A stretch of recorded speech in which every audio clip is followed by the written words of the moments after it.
Assalamualaikum warahmatullahi wabarakatuh. Berikut materi yang akan kami sampaikan nanti. Di sini saya akan menjelaskan tentang program pendidikan di bidang kurikulum. Nah, program pendidikan di bidang kurikulum itu adalah program pendidikan yang disediakan oleh lembaga pendidikan sekolah bagi siswa. Berdasarkan program pendidikan tersebut, siswa melakukan berbagai kegiatan belajar, sehingga mendorong perkembangan dan pertumbuhannya sesuai dengan tujuan pendidikan yang telah ditetapkan.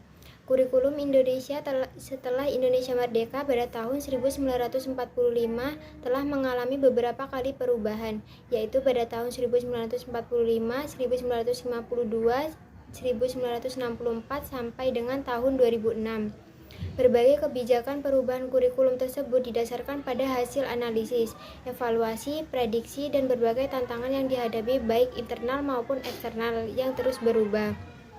Dalam konteks ini, kurikulum sebagai produk kebijakan bersifat dinamis, kontekstual, dan relatif. Oleh karenanya, prinsip dasar dalam kegiatan kurikulum adalah change and continuity, yaitu perubahan yang dilakukan secara terus-menerus. Menurut Undang-Undang Nomor 20 Tahun 2003 tentang Sistem Pendidikan Nasional, kurikulum adalah seperangkat rencana dan pengaturan mengenai tujuan, isi dan bahan pelajaran serta cara yang digunakan sebagai pedoman penyelenggaraan kegiatan pembelajaran untuk mencapai tujuan pendidikan tertentu. Tujuan tertentu ini meliputi tujuan pendidikan serta kesesuaian dengan kekhasan, kondisi, dan potensi daerah, satuan pendidikan, dan peserta didik. Oleh sebab itu, kurikulum disusun oleh satuan pendidikan untuk memungkinkan penyesuaian program pendidikan dengan kebutuhan potensi yang ada di daerah masing-masing. Pengembangan kurikulum yang beragam mengacu pada standar nasional pendidikan untuk menjamin pencapaian tujuan pendidikan nasional. Kurikulum merupakan alat yang paling penting dalam keberhasilan suatu pendidikan. Tanpa adanya kurikulum yang baik, yang tepat, maka akan ada kesulitan dalam mencapai tujuan dan sasaran pendidikan, baik formal, informal, maupun non-formal. Kurikulum berfungsi untuk memberi arah segala bentuk proses pendidikan kepada pencapaian tujuan pendidikan. Kurikulum merupakan perangkat lunak yang memberi arah dan menentukan kualitas dan kuantitas produk pendidikan.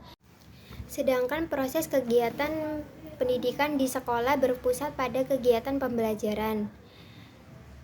Bafadal menyatakan, kegiatan belajar mengajar merupakan inti dari keseluruhan program pendidikan di sekolah. Kegiatan belajar mengajar adalah kegiatan untuk penyampaian kurikulum dalam segala pembelajaran.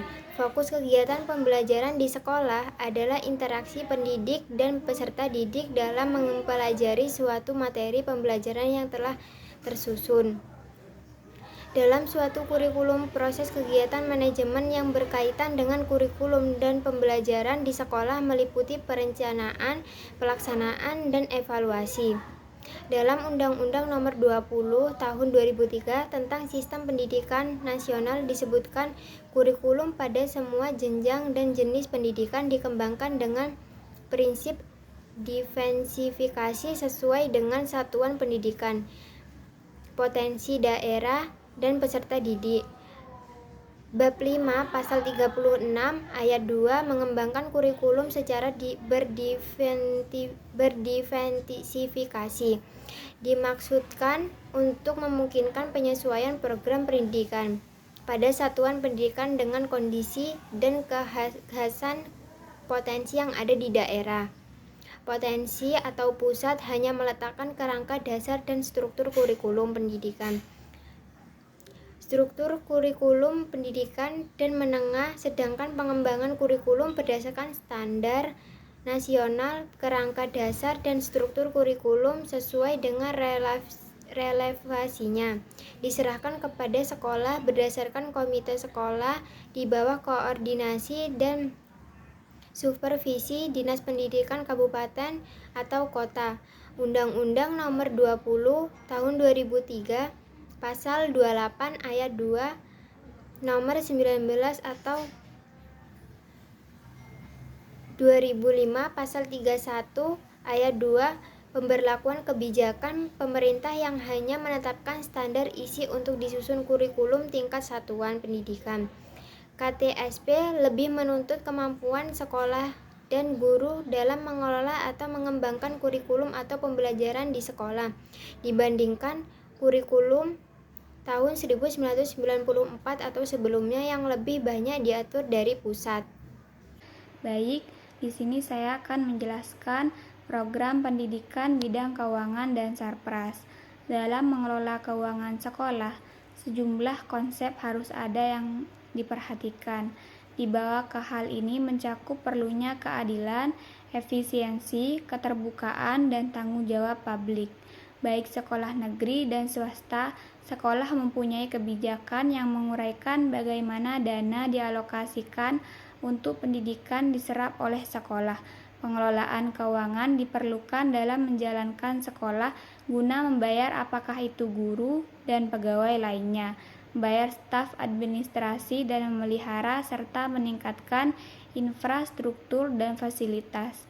Pemerintah menawarkan uang yang disebut dengan bantuan operasional sekolah atau yang bisa disebut dengan dana BOS untuk membantu masalah pembayaran operasional sekolah dan juga untuk membantu siswa membiayai prasarana sekolah, pemeliharaan dan perbaikan biaya ujian umum harian dan honor guru. Dan manajemen keuangan sekolah yang matang perlu dimiliki oleh sekolah agar supaya pemasukan dan pengeluaran uang sekolah dapat berjalan dengan baik, sehingga pemenuhan sarana dan prasarana pendidikan bisa terpenuhi. Oleh karenanya, peran kepala sekolah sebagai leader harus mampu memahami kondisi sekolah dan mampu mengelola dua aspek ini dengan baik. Dengan adanya dana yang dimiliki sekolah dan sarana-prasarana yang memadai akan dapat menunjang proses belajar mengajar sehingga tujuan pendidikan dapat terwujud dengan baik dan optimal. Pengelolaan keuangan suatu lembaga pendidikan harus dilaksanakan dengan sangat hati-hati dan teliti. Penerapan manajemen keuangan di lembaga pendidikan bisa dilihat dari kemampuan lembaga tersebut dalam melaksanakan tahapan-tahapan dalam mengatur keuangan serta mempertanggungjawabkan pengelolaan dana secara transparan kepada pemerintah dan masyarakat. Tepatnya, kerjasama yang tulus seorang kepala sekolah dan manajer keuangan dalam manajemen keuangan adalah hal yang sangat penting untuk memanfaatkan dan mencari segala macam sumber dana agar terhindar dari kekurangan dana. Hal tersebut dikarenakan mempertanggungjawabkannya tidak dihadapkan pada hubungan dengan manusia saja, akan tetapi juga dituntut mempertanggungjawabkannya di hadapan Allah Subhanahu wa Ta'ala. Oleh karena itu, sebelum dan selama mengelola lembaga pendidikan, sebaiknya manajemen para stakeholder lembaga pendidikan Islam harus senantiasa dikondisikan terlebih dahulu. Dengan adanya sistem manajemen yang berdasarkan Al-Quran dan hadis diharapkan mencetak lembaga pendidikan yang berkualitas. Dan adapun langkah-langkah yang dilakukan untuk menerapkan manajemen keuangan dalam pengadaan sarana dan prasarana pendidikan, yaitu yang pertama perencanaan. Selalu membuat perencanaan terhadap pengadaan sarana dan prasarana. Dan adapun langkah-langkahnya sebagai berikut. Yang A, rapat awal tahun dengan guru termasuk para staf pimpinan. Yang B, menerima masukan dari inventaris. Yang C, menerima laporan dari bagian inventaris. Sedangkan usaha-usaha yang dilakukan bila sarana dan prasarana pendidikan belum mencukupi, antara lain dengan cara yang A, mengadakan dialog dengan orang tua siswa atau musyawarah untuk mencari solusinya. Yang B, mencari donatur lain. Dan yang kedua yaitu pengadaan. Adapun untuk memenuhi kebutuhan pengadaan sarana dan prasarana pendidikan sekolah mendapatkan dana dari dua sumber, yaitu yang pertama sumbernya dari dana yang berasal dari pemerintah terutama dari Badan Operasional Sekolah atau yang biasa disebut dana BOS dan Badan Operasional Pendidikan atau BOP dari pemerintah daerah sekitar. Saya akan melanjutkan materi berikutnya yaitu tentang kewenangan pendidikan tingkat provinsi dan kabupaten. Dalam proses penyelenggaraan pendidikan di Indonesia, kewajiban negara dalam pemenuhan hak atas pendidikan diatur dalam Undang-Undang Dasar Negara Republik Indonesia tahun 1945 dan beberapa peraturan perundang-undangan yang lainnya. Negara menjadi pihak yang paling bertanggung jawab dalam proses pelaksanaan pendidikan di Indonesia. Berkat kekuasaan yang dimiliki, negara mempunyai otoritas untuk mendesak terciptanya perlindungan hukum terhadap hak-hak asasi setiap warga negara, khususnya untuk melindungi, menjamin, dan memenuhi hak di bidang pendidikan. Proses penyelenggaraan pendidikan tidak hanya ditanggung oleh negara, namun juga menjadi kewenangan pemerintah pusat, pemerintah provinsi, dan juga pemerintah daerah, kabupaten, atau kota. Pemerintah daerah memiliki hak untuk mengarahkan, membimbing, membantu, dan mengawasi penyelenggaraan pendidikan sesuai dengan peraturan perundang-undangan yang berlaku. Kemudian, pemerintah pusat dan pemerintah daerah juga wajib memberikan layanan dan kemudahan serta menjamin terselenggaranya pendidikan yang bermutu bagi setiap warga negara yang berusia 7 sampai dengan 18 tahun tanpa diskriminasi, agar semua orang yang berusia 7 sampai 18 tahun mendapatkan pendidikan yang layak. Dalam lampiran Undang-Undang Nomor 23 Tahun 2014 dalam sub urusan manajemen pendidikan telah membagi kewenangan antara pemerintah pusat, pemerintah provinsi, dan pemerintah daerah. Pembagian tersebut antara lain, pemerintah pusat bertanggung jawab dalam mengelola pendidikan tinggi, contohnya pendidikan tinggi yaitu universitas negeri. Pemerintah provinsi bertanggung jawab dalam mengelola pendidikan menengah, contohnya pendidikan menengah yaitu seperti SMA, SMK, MAN. Dan pemerintah kabupaten atau kota bertanggung jawab dalam mengelola pendidikan dasar, contohnya pendidikan dasar yaitu seperti SD, SMP, MTSN. Dapat disimpulkan, pemerintah kabupaten atau kota dapat mengoptimalkan dan menyelenggarakan sistem informasi pendidikan daerah berbasis teknologi informasi untuk mengelola dan mengadakan sistem pendidikan nasional di daerah. Sistem pendidikan yang kuat dapat mendongkrak kompetensi suatu bangsa dengan menghasilkan sumber daya manusia yang berkualitas.